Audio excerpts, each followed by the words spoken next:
ஈரோடு மாவட்டத்தைச் சேர்ந்த 60 வயது பெண்ணுக்கு செயற்கை கருவூட்டல் முறை மூலம் அழகான ஆண் குழந்தை பிறந்துள்ளது. ஈரோடு மாவட்டம் கவுந்தப்பாடி கிராமத்தை சேர்ந்தவர்கள் ரிங்கேஸ்வரன் சரஸ்வதி தம்பதி. 1971ஆம் ஆண்டு திருமணமான இவர்களுக்கு குழந்தை பேறு கிடைக்கவில்லை. குழந்தை வரம் வேண்டி போகாத கோவில் இல்லை, பல்வேறு மருத்துவ பரிசோதனை என்று ஏறி இறங்காத மருத்துவமனை இல்லை. ஆனால் அவர்களுக்கு குழந்தை பேறு என்பது எட்டாக்கனியாகவே இருந்து வந்தது. காலம் கடந்தோடியதே தவிர குழந்தை பிறக்கவில்லை. இப்படியாக சரஸ்வதியின் வயதும் அதிகரித்துக் கொண்டே வந்தது.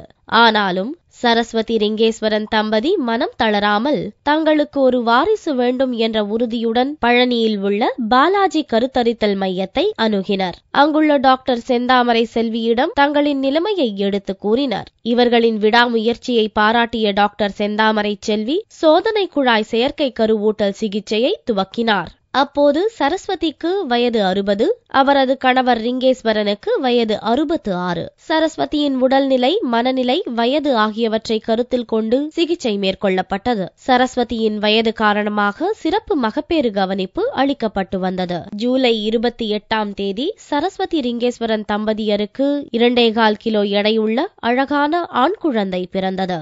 இந்த வயதுல மகப்பேறு என்பதன் ஹை ரிஸ்க் ஃபேக்டர்ஸ் என்னெல்லாம் இருக்கோ அதை நாங்கள் விளக்கி சொன்னோம். பட் அதையும் மீறி அவங்க தங்களுக்கான வாரிசு வேண்டும் என்பதில் உறுதியாகவும், அதே நேரம் இந்த சமூகத்தால குழந்தையின்மையால தனக்கு ஏற்பட்ட புறக்கணிப்பை துடைக்கிறதுக்காகவும் அவங்க தங்களுக்கு குழந்தை பிறக்கணுங்கிறதுல மிக உறுதியாக இருந்தாங்க.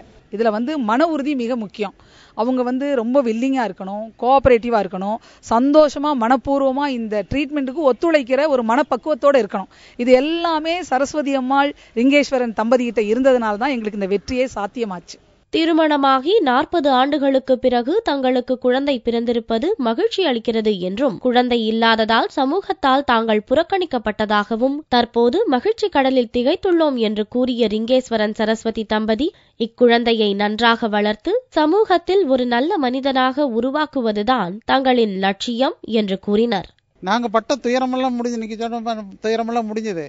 இனிமேல் இந்த குழந்தையை எப்படி நம்ம காப்பாத்தி எந்த அளவுக்கு முன்னேற்றம் வைக்க போறோம் அப்படிங்கிற சிந்தனையை தவிர வேற எதுவுமே எங்களுக்கு கிடையாது. அதனால அந்த இதுல நிச்சயமா 2 பேர்த்துல யாரோ ஒருத்தர் கண்டிப்பா உயிரோடு இருப்போம் அப்படிங்கிற தன்னம்பிக்கை இருக்கு எங்களுக்கு. இந்த சமுதாயமே ஆச்சரியப்படுற அளவுக்கு பையனை வளர்த்து நல்லவனாக்கி ஒரு நல்ல முன்னேற்றத்தை கொடுத்து வளர்க்க போறோம். 40 வருஷமா எங்க வாழ்க்கையில் இல்லாத சந்தோஷம் இப்ப கிடைச்சிருக்குதுங்க. எந்த குடும்பத்துமா இருந்தாலும், எத்தனை சொத்து இருந்தாலும், என்ன செல்வம் இருந்தாலும் குழந்தை செல்வம் மட்டும் இருக்காது. அதிகரித்து வரும் குழந்தையின்மை பிரச்சினைக்கு மாறி வரும் வாழ்க்கை முறை, சுற்றுச்சூழல் மாசு, மன அழுத்தம் போன்ற பல்வேறு காரணங்கள் இருந்தாலும் விடாமுயற்சியும் நம்பிக்கையும் இருந்தால் சரஸ்வதியை போன்று 60 வயதிலும் குழந்தை பெற்றுக் கொள்ளலாம் என்பது மருத்துவத்தில் ஒரு மணிமகுடம்தான்.